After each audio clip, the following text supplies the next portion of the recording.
Sir বলো। মানে আপনি স্যার ৩-৪টা ড্রাইভ মানে জিমেইল অ্যাকাউন্ট খুলবেন স্যার। ওখানে ড্রাইভে আপলোড করে রাখবেন ভিডিওগুলা। তাহলে স্যার মানে একদম ক্লিয়ার থাকে। না ইয়াতে ভিডিও যেটা ডাউনলোড কি বলে আপলোড দিচ্ছি ওটা ক্লিয়ার না? জি স্যার, ক্লিয়ার মোটামুটি। ওকে। আচ্ছা, এইবার এখন খেয়াল করো, একটা আদর্শ উদ্ভিদ কোষে কি কি পাওয়া যায়? পাওয়া যায় হচ্ছে জড় বস্তু আর পাওয়া যায় সজীব বস্তু। তো এটা আমাদের নাম জানতে হবে। এর আরেকটা নাম কি? সিমপ্লাস্ট আর অ্যাপোপ্লাস্ট। এর নাম হচ্ছে সিমপ্লাস্ট। সিমপ্লাস্ট যেটা সজীব বস্তু তাদেরকে আমরা একসাথে কি বলি? সিমপ্লাস্ট। আর যারা জড় বস্তু তাদেরকে আমরা কি বলি? অ্যাপোপ্লাস্ট। হ্যাঁ, এটা অন্য বইয়ের তথ্য। এটা এভাবে লেখা রাখতে হবে। ওকে। সিমপ্লাস্ট, অ্যাপোপ্লাস্ট। এখন জড় বস্তুর মধ্যে কি আছে? সেল ওয়াল বা কোষ প্রাচীর আছে আর কোষস্থ নির্জীব বস্তু আছে।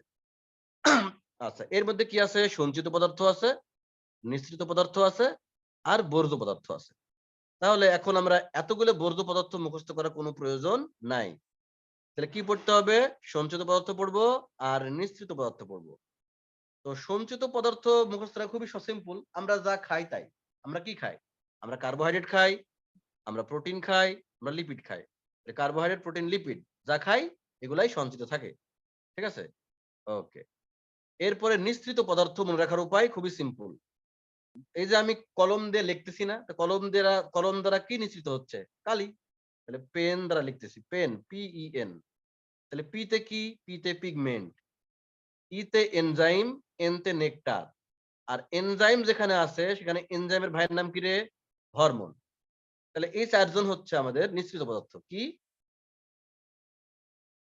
পিগমেন্ট, এনজাইম এন্ড হরমোন আর নেকটার। তাহলে এখান থেকে সঞ্চিত পদার্থ আর নিঃসৃত পদার্থ পড়লে পারে, বর্জ্য পদার্থগুলো পড়ার দরকার নাই। ঠিক আছে? তাহলে এগুলো হচ্ছে আমাদের জড় বস্তু। ওকে। এখন সিমপ্লাস্টের মধ্যে কারা আছে?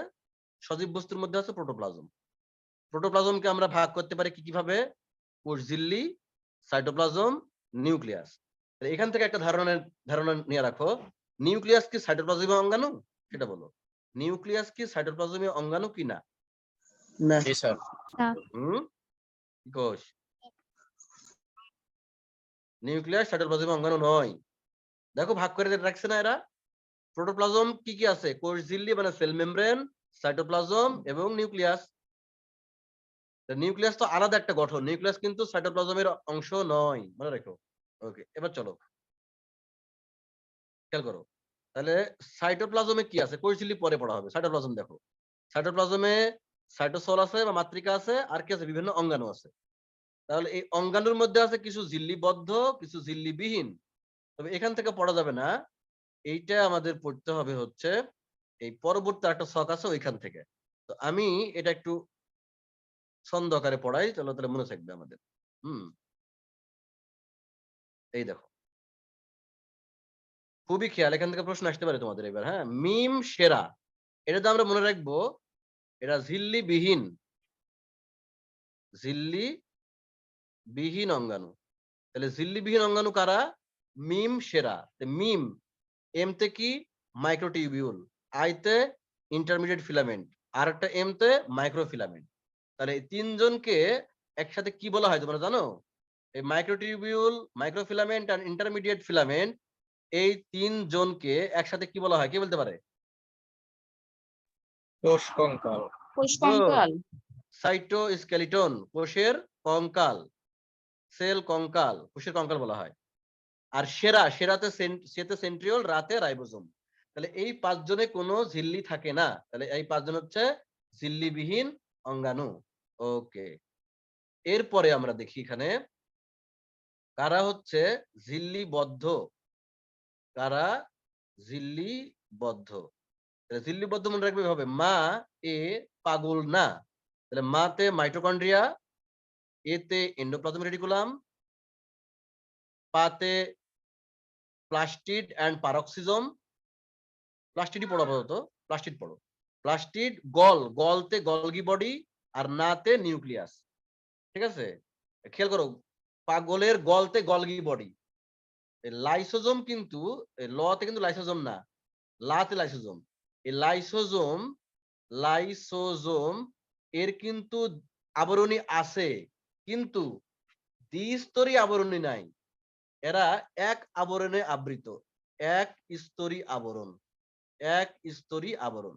তাহলে এখানে আমরা তিনটা জিনিস শিখবো, ঠিক আছে? যে কাদের কোনো ঝিল্লি নাই, মিম সেরা এই 5 জনের কোনো ঝিল্লি নাই, ঠিক আছে? আচ্ছা, এখানে কি পড়তেছি? ঝিল্লিবদ্ধ তো অবশ্যই, কিন্তু দ্বিস্তরী, দ্বিস্তরী ঝিল্লিবদ্ধ। খেয়াল করো, ঝিল্লিবদ্ধ কিন্তু দুই ধরনের, দ্বিস্তরী আর হচ্ছে এক স্তরী, ঠিক আছে? তাহলে দ্বিস্তরী কারা? মা এ পাগল না। মাতে মাইটোকন্ড্রিয়া, এতে এন্ডোপ্লাজমিক রেটিকুলাম, পাতে প্লাস্টিড, গলতে গলগি বডি, নতে নিউক্লিয়াস। এটুকু ক্লিয়ার কিনা বলো? তাহলে আমরা শিখবো কারা দ্বিস্তরী আবরণী বিশিষ্ট, মানে দ্বিস্তরী ঝিল্লি বিশিষ্ট, কাদের ঝিল্লি নাই, এ দুটো শিখবো। বাকি যতগুলো অঙ্গাণু আছে ওরা এক আবরণে আবৃত। ক্লিয়ার কিনা বলো? জি ভাইয়া। ওকে, তাহলে আমি একটা প্রশ্ন ধরি, তোমরা উত্তর দাও।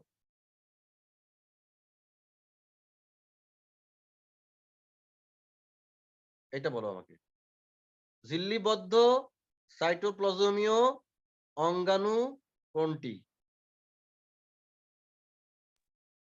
Endoplasmic reticulum. Endoplasmic reticulum. ইয়া বলি আমি একটু দ্বিস্তরী বলি, দ্বিস্তরী। প্রথমটা ভুল বলছো, প্রথমটার আনসার হচ্ছে লাইসোজোম আর এন্ডোপ্লাজমিক রেটিকুলাম, দুইটা হয়তো, ঠিক আছে? আর যদি বলি দ্বিস্তরী ঝিল্লিবদ্ধ কোনটা, তাহলে কি বলবো? তখন হয়তো endoplasmic endoplasmic reticulum. Reticulum. Clear? খেয়াল করো, নিউক্লিয়াসেও কিন্তু ঝিল্লি আছে, দ্বিস্তরী ঝিল্লি আছে না? কিন্তু এইটা কেন অ্যান্সার হলো না? এই যে সাইটোপ্লাজমে বলছি সেজন্য। নিউক্লিয়াস কিন্তু সাইটোপ্লাজমীয় অঙ্গাণু নয়। ক্লিয়ার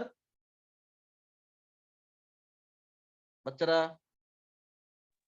জি ভাইয়া। ওকে, এবার আমাকে আরেকটা প্রশ্নের অ্যান্সার দাও। ট্রু অর ফলস, ইয়াতে লেখো, চ্যাট বক্সে লিখে দিবে এটা ট্রু নাকি ফলস। প্রকৃত কোষে 70s 80s উভয় ধরনের রাইবোজোম পাওয়া যায়, ট্রু আর ফলস লিখে দিও। ট্রু। পারো নাকি?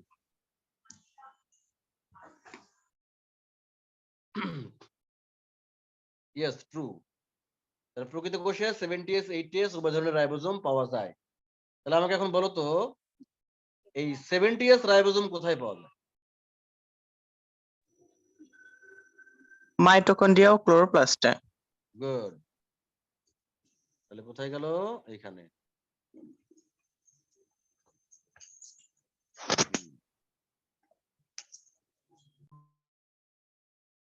স্যার একটা কোশ্চেন ছিল, বলো। ক্লোরোপ্লাস্টের হচ্ছে দ্বিস্তরী আবরণ, আবার তিনটা প্রকোষ্ঠের তিনটা আবরণ, এই বিষয়টা একটু ক্লিয়ার করে দেন। আচ্ছা, দিবনি ক্লোরোপ্লাস্ট পড়ানোর সময়, ঠিক আছে? ক্লোরোপ্লাস্ট ও মাইটোকন্ড্রিয়া পড়াবো আমরা। আচ্ছা, এখন আমাকে একজন কেউ বলতে পারবে প্রকৃত কোষ এবং আদি কোষের পার্থক্য? মেডিকেলের জন্য তো ইনফিনিটিভ স্টার, অলসো এইচএসসি, এখান থেকে প্রশ্ন আসে। এইচএসসি এবং মেডিকেল অ্যাডমিশন টেস্ট গুরুত্বপূর্ণ, 2-3 বছর পর পর মেডিকেলে আসে পরীক্ষা এখান থেকে। তাহলে এখন বিষয় হচ্ছে, আমাকে একটু বলো, আদি কোষ প্রকৃত কোষের প্রথম পার্থক্য বলো তো, কে বলতে পারো? সুগঠিত নিউক্লিয়াস প্রকৃত কোষে, আর আদি কোষে হচ্ছে সুগঠিত না। আচ্ছা, আদি কোষে সুগঠিত নিউক্লিয়াস না মানে কি? নাই মানে কি? নিউক্লিয়ার পর্দা আর নিউক্লিওলাস নাই। স্যার আদি কোষে স্যার হিস্টোন প্রোটিন নাই।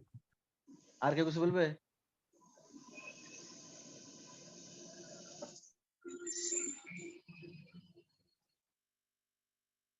আচ্ছা, তোরা একটা নিউক্লিয়াসের গঠন দেখে আসি আমরা ঝটপট। রাইবোজোম ছাড়া আর অন্য কোনো বস্তু থাকে না। না, ওটা তো হলো না, তো ওটা ঠিকই আছে, ওটা একটা পার্থক্য। প্রথম পার্থক্য তুমি কি লিখবে সেটা জানতে চাচ্ছিলাম। আচ্ছা, দেখাই তোমাকে, এই যে একটা স্যার নিউক্লিয়াসের গঠন আদি দেখো। কোষে শুধু ডিএনএ আর এনএইচপি মানে নন হিস্টোন প্রোটিন আছে। তাহলে আগে দেখো, একটা ইউক্যারিওটিক সেলের নিউক্লিয়াস হচ্ছে সুগঠিত নিউক্লিয়াস। তাহলে একটা নিউক্লিয়াসের গঠন কি দেখো, নিউক্লিয়ার মেমব্রেন থাকে, মাঝে মাঝে ছিদ্র মানে নিউক্লিয়ার পোর থাকে, নিউক্লিয়ার পোর থাকে। এগুলো হচ্ছে নিউক্লিওপ্লাজম, এই যে ফোটা ফোটা নিউক্লিওপ্লাজম থাকে, দড়ির মতো কি থাকে, ক্রোমাটিন থাকে। আর এই যে ঘন দানাদার একবারে, এই যে এর নাম কি, নিউক্লিওলাস থাকে। তাহলে এতগুলা একটা নিউক্লিয়াসের উপাদান। নিউক্লিয়াসের উপাদান এতগুলা। তাহলে যার সবগুলো আছে সে হচ্ছে সুগঠিত নিউক্লিয়াস। তাহলে সুগঠিত নিউক্লিয়াসে এগুলো সব থাকবে। Nuclear pore, nuclear membrane, nucleolus, nucleoplasm and chromatin fibre. এখন বিষয় হচ্ছে আদি কোষের ক্ষেত্রে ক্রোমাটিন ছাড়া কিছু থাকে না। ক্রোমাটিন ছাড়া কিছুই নাই। তাহলে আদি কোষে ক্রোমাটিন ছাড়া কিছুই নাই। তাহলে এই ক্রোমাটিন কি কি দ্বারা তৈরি? ক্রোমাটিন কি কি দ্বারা তৈরি সেটা আগে দেখো, তারপরে পরের হিসাব পরে বলতেছি। এই দেখো ডিএনএ আর নন ক্রোমাটিনের হিস্টোন প্রোটিন। ক্রোমাটিন এই যে দেখো। তাহলে এই যে একটা ক্রোমোজোম, এই ক্রোমোজোমকে যদি আমি খুলে ফেলি, খুলে ফেললে এরকম একটা দড়ির মতো গঠন দেখা যাবে। এই দড়ি। এখন দেখো এই যে দড়ি, কেমন দড়ি? যেরকম পেঁচানো দড়ির মতো লাগতেছে। এই যে গোল গোল দেখতেছো, এর মাঝখানে থাকে এক ধরনের প্রোটিন। কি প্রোটিন? হিস্টোন প্রোটিন থাকে। আর কি থাকে? কোন কোন প্রোটিন থাকতে পারে ক্রোমোজোমে? হিস্টোন থাকে, নন হিস্টোন প্রোটিন থাকে। ঠিক আছে? তাহলে একটা আদর্শ ক্রোমাটিন ফাইবার কি দ্বারা তৈরি? হিস্টোন, নন হিস্টোন আর কি ডিএনএ। মেইনলি ডিএনএ এবং হিস্টোন প্রোটিন দ্বারা তৈরি। তবে কিছু নন হিস্টোন প্রোটিনও থাকে। এখন বিষয় হলো খেয়াল করো, এই যে এই দড়িগুলা কি? এই দড়িগুলা হচ্ছে ডিএনএ। এই দড়িগুলা ডিএনএ। এই দড়িগুলোকে যদি আবার খোলা হয় তাহলে তুমি এরকম গঠন দেখতে পাবে। ঠিক আছে? দড়ির গঠনটা। আর দড়ির মাঝে মাঝে যে এরকম গোল গোল গোল গোল চিহ্ন আছে না, এইগুলা হচ্ছে যে হলুদ কালারের গুলা, এরা হচ্ছে প্রোটিন। কেমন প্রোটিন? এরা হচ্ছে হিস্টোন প্রোটিন। ঠিক আছে? এরা হলো হিস্টোন প্রোটিন। ওকে, এখন খেয়াল করো, হিস্টোন প্রোটিন কিন্তু সব জায়গাতে নাই। ডিএনএ কিন্তু সব জায়গাতেই আছে। এই দেখো হিস্টোন প্রোটিনের এখানেও ডিএনএ, এই যে এখানে ডিএনএ, এখানে ডিএনএ, এখানে ডিএনএ, চারিদিক ডিএনএ আছে। তাহলে ডিএনএ প্লাস হিস্টোন প্রোটিন একসাথে দেখতে কেমন মনে হচ্ছে? মনে হচ্ছে একটা মালার দানা বা পুতির মালার মতো লাগতেছে, তাই না? ওই জায়গাটাকে আমরা কি বলি? কি বলতে পারবে? হিস্টোন এবং ডিএনএ একসাথে আমরা কি বলি? এই অংশটুকু আমরা কি বলি? নিউক্লিওসোম। কি বলবো? নিউক্লিওজোম। এই নিউক্লিওজোমই হচ্ছে ক্রোমোজোমের একক। ঠিক আছে? ক্রোমাটিনের একক কি বা ক্রোমোজোমের একক কি? নিউক্লিওসোম।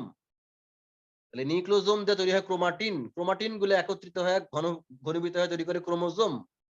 ঠিক আছে? ওকে, তাহলে সুগঠিত নিউক্লিয়াসে অবশ্যই হিস্টোন প্রোটিন থাকে। না, সুগঠিত নিউক্লিয়াসের ক্রোমাটিনে অবশ্যই হিস্টোন প্রোটিন থাকে। ওকে, তাহলে আমি তোমাকে দেখাই এবার। এই দেখো, হয়ে গেল। এই এই দেখো, তাহলে ডিএনএ, হিস্টোন প্রোটিন, নন হিস্টোন প্রোটিন, এটা হচ্ছে আদর্শ। এটা হলো আদর্শ ক্রোমাটিনের গঠন। তাহলে এটা হচ্ছে প্রকৃত কোষ। ঠিক আছে?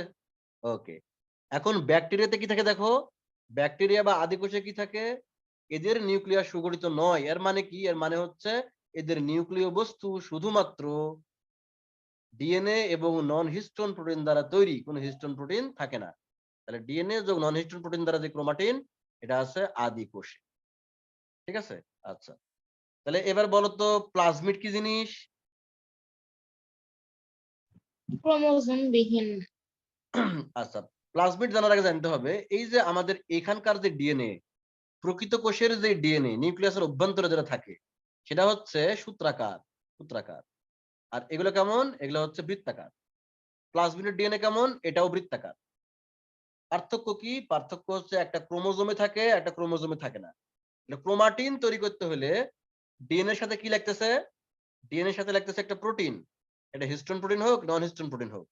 তাহলে এই যে ডিএনএ দেখতেছো, এই ডিএনএ কে আমরা বলি প্লাজমিড। তাহলে এই ডিএনএ তে কি নাই? এই ডিএনএ কোথায় আছে? ডিএনএ নগ্ন অবস্থায় আছে। ব্যাকটেরিয়া সাইটোপ্লাজমে নগ্ন অবস্থায় থাকে। এটা ক্রোমোজোমে থাকে না। তাহলে ক্রোমোজোম হতে হলে কি হতে হয়? ওই ডিএনএ এর সাথে একটা প্রোটিন থাকতে হয়। ঠিক আছে? তাহলে এই দেখো, এই যে এই বৃত্তাকার ডিএনএ হচ্ছে ক্রোমোজোমাল ডিএনএ। আর প্লাজমিডের ডিএনএ দেখো, এই যে ডিএনএ, কোনো ক্রোমাটিন নাই, শুধুমাত্র ডিএনএ, নগ্ন ডিএনএ, এখানে কোনো প্রোটিনই থাকবে না। এটা হচ্ছে প্লাজমিডের ডিএনএ। তাহলে প্লাজমিড ডিএনএ কেমন ডিএনএ? এটা হচ্ছে ক্রোমোজোম বহির্ভূত বৃত্তাকার ডিএনএ, যেটা স্বপ্রজননে সক্ষম। ডিএনএ মানেই সে রেপ্লিকেশনে সক্ষম। সেটা প্লাজমিডের ডিএনএ হোক বা যে কোনো ডিএনএ হোক। ক্লিয়ার কিনা? জি ভাইয়া। এই দেখো আটটা পিকচার দেখো, এই যে ব্যাকটেরিয়াল ডিএনএ আর হচ্ছে প্লাজমিড ডিএনএ। তো ব্যাকটেরিয়াল ডিএনএ কোথায় থাকে? ব্যাকটেরিয়ার তো নিউক্লিয়াস নাই, তাহলে সাইটোপ্লাজমে থাকে। তাহলে সাইটোপ্লাজমে থাকলে এই জায়গার নাম কি হবে? এই জায়গা যেখানে থাকে এরা, এইটুকু অংশকে আমরা কি বলি? নিউক্লিওয়েড। কি নাম? নিউক্লিওয়েড। ঠিক আছে, ওকে, আচ্ছা,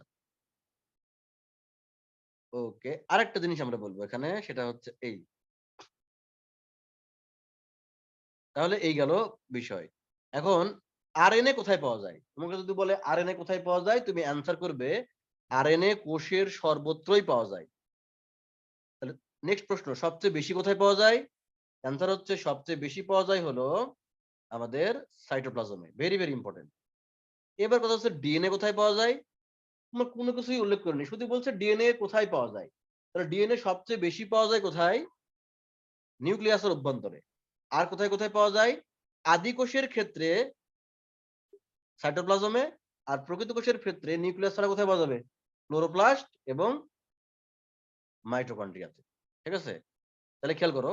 এবার আমরা স্পেসিফিকলি যদি বলি, প্রকৃত কোষের যে ডিএনএ এবং যে সূত্রাকার ডিএনএ, এটা শুধুমাত্র নিউক্লিয়াসে পাওয়া যায়, আর কোথাও পাবে না, একমাত্র নিউক্লিয়াসে পাবে।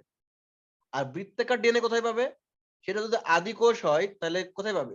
আদি কোষের সাইটোপ্লাজমে পাবে। আর প্রকৃত কোষে কোথায় পাবে? মাইটোকন্ড্রিয়া এন্ড ক্লোরোপ্লাস্টে পাবে। ঠিক আছে, তাহলে ডিএনএ এর প্রাপ্তি স্থান 4 জায়গায়।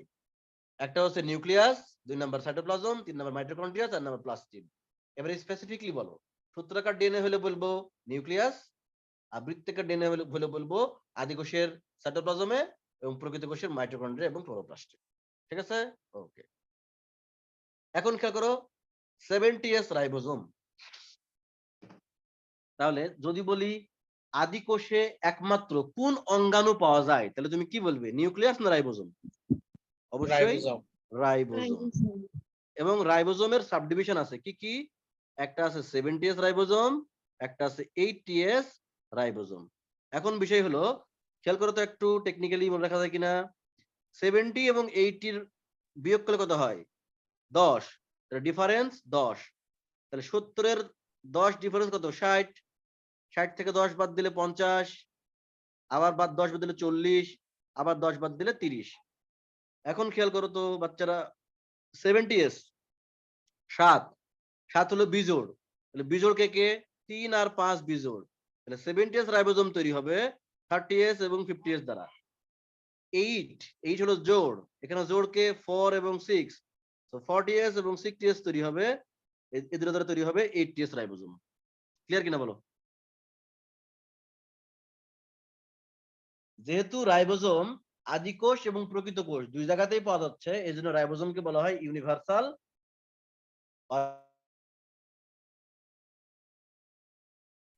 তাহলে কোন অঙ্গাণুকে সার্বজনীন অঙ্গাণু বলা হয়? আনসার হচ্ছে রাইবোজোম। ক্লিয়ার, ওকে। এখন খেয়াল করো 70S রাইবোজোম কোথায় পাওয়া যায়? আদি কোষের ক্ষেত্রে সাইটোপ্লাজমে, আর প্রকৃত কোষের ক্ষেত্রে মাইটোকন্ড্রিয়া এবং প্লাস্টিডে পাওয়া যায় বা ক্লোরোপ্লাস্টে পাওয়া যায়। ওকে, আর 80S রাইবোজোম অনলি প্রকৃত কোষের সাইটোপ্লাজমে পাবে। এখন যদি তোমাকে প্রশ্ন করি যে প্রকৃত কোষের সাইটোপ্লাজমে 70S এবং 80S দুই ধরনের রাইবোজোম পাওয়া যায়, সঠিক না ভুল? সঠিক। সঠিক। ভুল। প্রকৃত কোষের সাইটোপ্লাজমে শুধুমাত্র 80S পাওয়া যায়, এখন তো বললাম।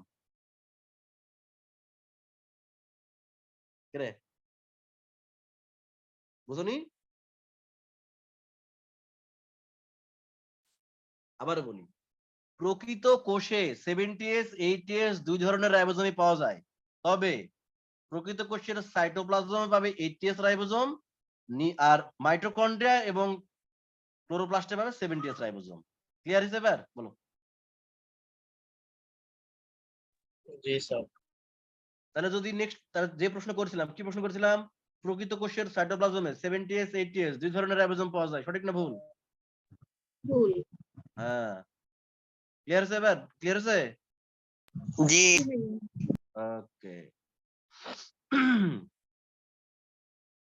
আচ্ছা, তাহলে আরেকটা জিনিস দেখাই তোমাদের।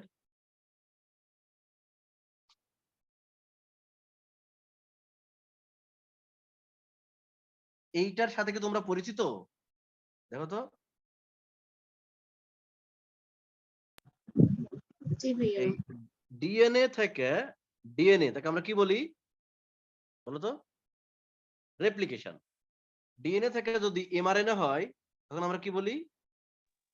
ট্রান্সক্রিপশন। ট্রান্সলেট তো হ্যাঁ, ট্রান্সক্রিপশনের মাধ্যমে কি তৈরি হয়? এমআরএনএ তৈরি হয়। তাহলে এই দেখো এমআরএনএ তৈরি করছি। তাহলে এমআরএনএ তৈরি করতে হলে প্রথমে আমরা কি করি? ইনিশিয়েশন, ইলংগেশন, টার্মিনেশন, এই তিনটা ধাপে তুমি যে প্রাইমারি আরএনএটা পাও সেখানে কি থাকে? এক্সন থাকে, ইন্ট্রন থাকে, এক্সন থাকে, ইন্ট্রন থাকে, এক্সন থাকে, ইন্ট্রন থাকে। ঠিক আছে? এগুলো পড়ছো না তোমরা? জি ভাইয়া। ওকে। তাহলে ইন্ট্রন এক্সন কম্বিনেশন। তাহলে এই প্রাইমারি প্রথমে ডিএনএ থেকে প্রাইমারি আরএনএ তৈরি করলে এরপরে তৈরি করতে হবে ম্যাচিউর আরএনএ। Mature RNA. তাহলে ম্যাচিউর আরএনএ তৈরি করতে হলে কি কি করতে হয় বলো? এখানে কোনগুলা ভালো? এক্সন ভালো না ইন্ট্রন ভালো?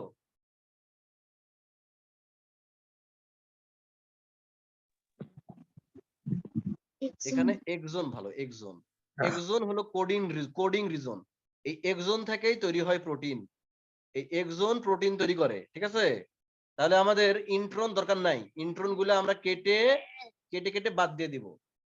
তাহলে যদি কেটে বাদ দিয়ে যদি দিই তাহলে কেকের মতো না? এই যে এক পিস, এক পিস, এক পিস, এক পিস, এক পিস।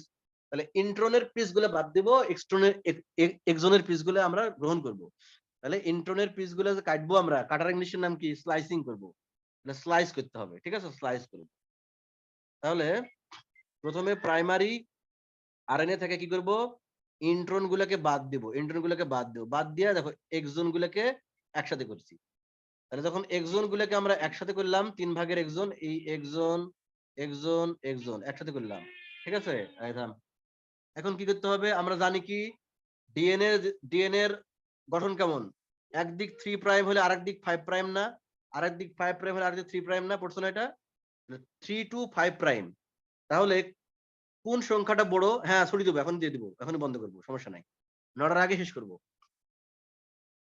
তাহলে 3 হচ্ছে সংখ্যাগতভাবে ছোট, 5 হচ্ছে সংখ্যাগতভাবে বড়। তাহলে এই যেদিকে 5 প্রাইম থাকবে এই দিকে আমি লাগাবো ক্যাপ। ক্যাপ তাকে বলা হয় ক্যাপিং। আর 3 হলো ছোট, এদিকে করব টেলিং। তাহলে টেলিং করা হয় কি দ্বারা? টেলিং করা হয় এ দ্বারা, মানে অ্যাডেনিন দ্বারা। আর ক্যাপিং করা হয় কি দ্বারা? গুয়ানিন দ্বারা। ঠিক আছে? তাহলে এই যে এটা একটা আমাদের ম্যাচিউর এমআরএনএ পাওয়া গেল। এটা আমরা সামনে আবার ডিটেইলস বলবো। তাহলে এখন খেয়াল করো, যদি ইন্ট্রন এবং এক্সন দুটাই থাকে তাহলে এতগুলো ঝামেলা করতে হবে তোমাকে এমআরএনএ তৈরি করার জন্য। তাহলে তথ্য দিই, যেই ইন্ট্রন আর এক্সন দেখতেছো, যে চিত্রটা দেখতেছো, এটা হচ্ছে প্রকৃত কোষের ট্রান্সক্রিপশন। তাহলে ব্যাকটেরিয়াতে ট্রান্সক্রিপশন কেমন কেমন হয়? ব্যাকটেরিয়াতে কোনো ইন্ট্রন থাকে না। তাহলে ব্যাকটেরিয়াতে কি থাকে না? ব্যাকটেরিয়াতে ইন্ট্রন থাকে না। তাহলে ব্যাকটেরিয়াতে যদি ইন্ট্রন না থাকে তাহলে এগুলো ঝামেলা করা লাগবে? এক্সন গুলোকে যোগ করতে হবে, স্লাইসিং করতে হবে? হবে না। তাহলে এটা একটা আদি কোষ এবং প্রকৃত কোষের পার্থক্য আরেকটা পাওয়া গেল। কি পাওয়া গেল? যে আদি কোষে কোনো ইন্ট্রন নাই, প্রকৃত কোষে এক্সন ইন্ট্রন দুটাই আছে। আচ্ছা, এখন বলো তো ট্রান্সক্রিপশনের প্রধান এনজাইমের নাম কি? ট্রান্সক্রিপশনের প্রধান এনজাইমের নাম কি? RNA polymerase. রেপ্লিকেশনের প্রধান এনজাইমের নাম হচ্ছে ডিএনএ পলিমারেজ। কারণ ডিএনএ থেকে ডিএনএ পাচ্ছ, ডিএনএ থেকে ডিএনএ পাচ্ছ, তাহলে এনজাইমের নাম ডিএনএ পলিমারেজ, মানে প্রধান এনজাইমের নাম বলতেছি। আর ডিএনএ থেকে পাচ্ছ এমআরএনএ, তাহলে এখানে আরএনএ পলিমারেজ এনজাইমের নাম। ঠিক আছে? এখন খেয়াল করো তো, যার ইন্ট্রন নাই, শুধুমাত্র এক্সন আছে, তার তো ঝামেলা নাই। সেজন্যই আদি কোষে পলিমারেজ এক ধরনের। আদি কোষের আরএনএ পলিমারেজ কয় ধরনের? এক ধরনের। আর প্রকৃত কোষে অনেক ঝামেলা, এই জন্য পলিমারেজও অনেক বেশি। তাহলে প্রকৃত কোষে পলিমারেজ 3 ধরনের। তাহলে এইখান থেকে আমরা আদি কোষ প্রকৃত কোষের পার্থক্যটা পেলাম, দুইটা পেলাম। একটা হচ্ছে আদি কোষে শুধুমাত্র এক্সন আছে, ইন্ট্রন নাই। প্রকৃত কোষে এক্সন ইন্ট্রন দুটাই আছে। আদি কোষের আরএনএ পলিমারেজ এক ধরনের, প্রকৃত কোষের আরএনএ পলিমারেজ 3 ধরনের। ওকে, এখন সর্বশেষ প্রশ্ন আজকে, বলো আদি কোষের এক্সাম্পল দাও। দিয়াই ছুটি আজকে। ব্যাকটেরিয়া নষ্ট। ফাঙ্গাস কি আদিকোষ কিনা বলো দেখি? অ্যামিবা, অ্যামিবা কি আদিকোষ কিনা বলো? না। আমি বত আদি হওয়ার কথা। তাহলে অ্যামিবা ফাঙ্গাস কেউ আদিকোষ না। অ্যামিবা আদি প্রাণী, নট আদিকোষ। ওকে, তাহলে আদিকোষ কি কি আছে? আদিকোষ দুইটা, একটা হলো ব্যাকটেরিয়া, সকল ব্যাকটেরিয়া, আর হচ্ছে সায়ানো ব্যাকটেরিয়া। সায়ানো ব্যাকটেরিয়া, সায়ানো ব্যাকটেরিয়াকে আমরা কি নামে ডাকি? আরেকটা নীলাভ সবুজ শৈবাল। ব্লু গ্রিন অ্যালজি, নীলাভ সবুজ শৈবাল। কি কি আছে? ওই যে নষ্ট কেনাবেনা করছো না, সেগুলা।